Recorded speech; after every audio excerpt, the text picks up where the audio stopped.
ओम नमः शिवाय। आज हम भगवान शिव का जन्म कैसे हुआ, कहाँ हुआ और ये सारी जानकारी आज हम आपको इस वीडियो के माध्यम से बताने जा रहे हैं। दोस्तों, भगवान शिव के बारे में ऐसा कहा जाता है कि शिव त्रिलोकी की आदि और अंत के देवता हैं। शिव के आगे दुनिया की सारी शक्तियाँ असफल हो जाती हैं।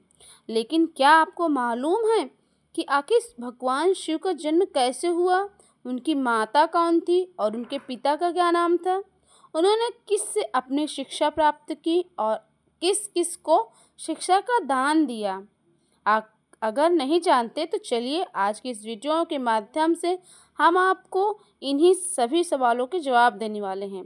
तो दोस्तों, पूरा वीडियो ज़रूर देखें। तो दोस्तों, भगवान शिव के जन्म से जुड़ी यानी शिव पुराण की एक लोकप्रिय कथा के माध्यम से आपको बताने वाले हैं। शिव पुराण के अनुसार भगवान शिव को स्वयंभू कहा माना जाता है। इसका मतलब होता है कि भगवान शिव का जन्म स्वयं ही हुआ था। तो इससे एक बात साफ हो जाती है कि भगवान शिव की ना तो कोई माता है और ना ही कोई उनके पिता हैं। इसी कारण से भगवान शिव पंचतत्वों से भी परे हैं, जिस कारण से उन्हें मृत्यु का कोई भय नहीं है और इनकी मृत्यु कभी भी नहीं हो सकती। यह बात करने हैं। अब बात करते हैं भगवान शिव पुराण में बताई गई है भगवान शिव के जन्म से जुड़ी हुई एक पौराणिक कहानी के बारे में। विष्णु पुराण में बताया गया है कि भगवान विष्णु के माथे से निकलने वाले तेज के कारण भगवान शिव की उत्पत्ति हुई थी और उनके नाभि से निकलते हुए तेज से कमल पर विराजमान ब्रह्मा जी का जन्म हुआ था।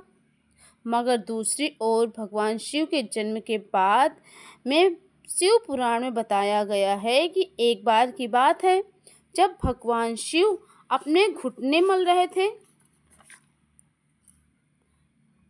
और उनके घुटनों से निकलने वाले मैल के से भगवान श्री हरि विष्णु जी का जन्म हुआ।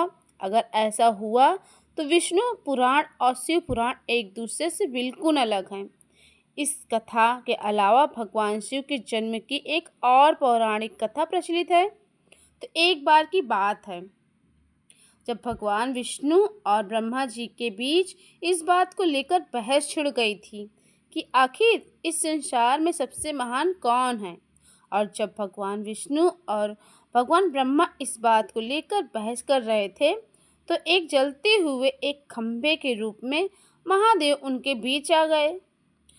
तो वो दोनों इस रहस्य को नहीं समझ पाए और तभी अचानक से एक आवाज़ आई जिसमें कहा गया कि जो भी इस खंभे का छोर ढूंढ लेगा वही सबसे महान कहलाएगा।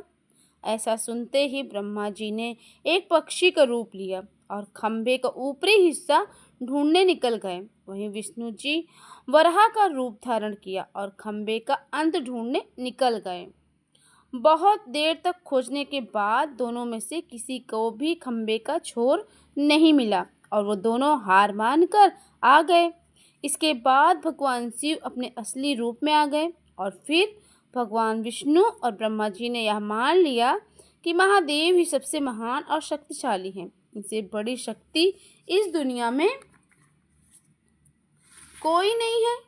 इसके साथ ही शिव महापुराण में बताया गया है कि खंभा इस बात को दर्शाता है कि ना ही भगवान शिव जन्म थे और ना ही उनका कोई अंत है। यही कारण है कि भगवान शिव को स्वयंभू कहा जाता है, यानी भगवान शिव का अंत है ना ही वो अमर है और यानी भगवान शिव का अंत है और ही नहीं ना ही वो अमर है। तो ये थी जानकारी भगवान शंकर के जन्म की।